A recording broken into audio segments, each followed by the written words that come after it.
here while we're talking about AI tools. And my rose this week is an AI tool that is designed by a buddy of mine, Dave.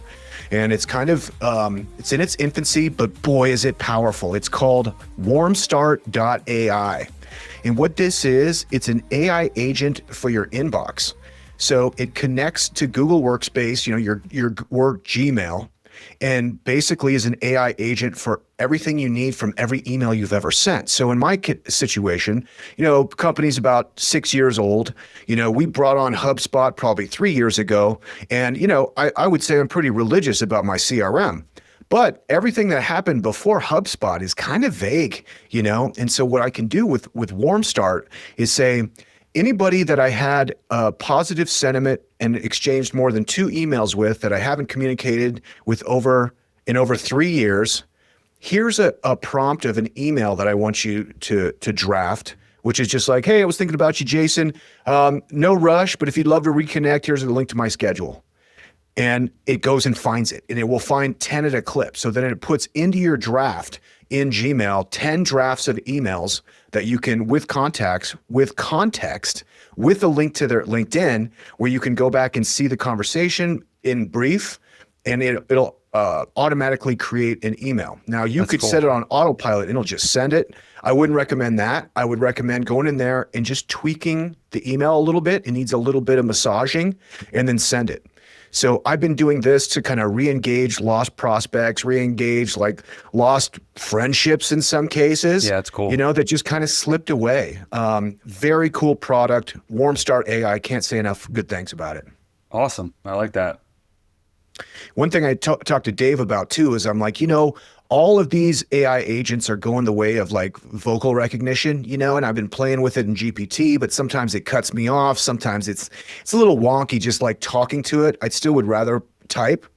But knowing that, I was like, my inbox, my email inbox, what would that voice sound like?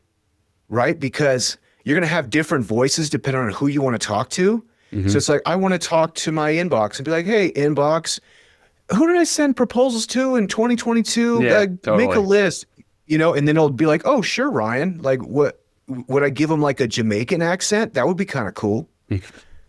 My mover has a Jamaican accent. I like that. You should definitely go with Jamaican accent. He'd be like, yeah, man, I got a couple of contacts for you, bro.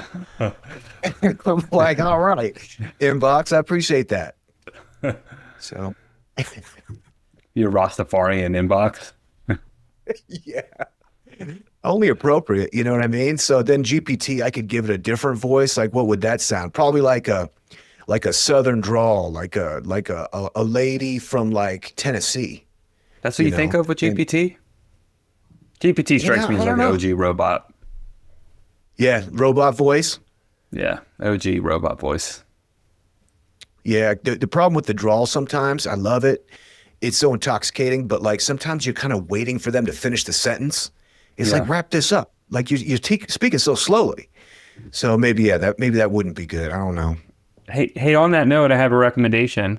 Skipping around a little bit, go. But my recommendation is since we're such big AI enthusiasts, Claude versus GPT. And I'll say that GPT, Claude doesn't scour the internet. Right? If I have one complaint, it's that Claude doesn't do research. It doesn't go online. But when it comes to data analysis, Claude all day long.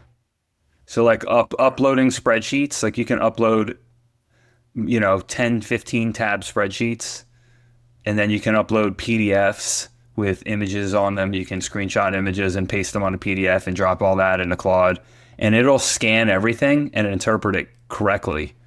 And then you can prompt it for questions on the data, and it's incredibly good at it. Whereas GPT is not good at it. If you try to do the same exercise with GPT, even though it claims the same capabilities, number one, it errors out half the time. And then when you do get a response, it's usually not that great and it's missing information.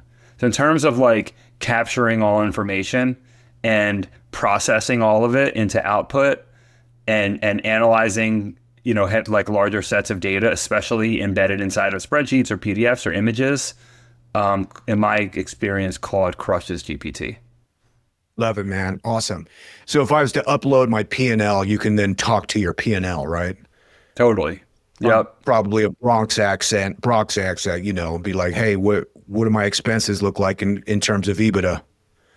And then how would it reply? Unless you have the Bronx accent. I could do Bronx. That's I don't know.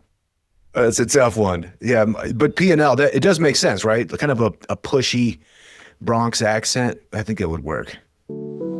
So let's talk about podcasts for a second. You're listening to one, which is awesome, by the way. Thank you so much.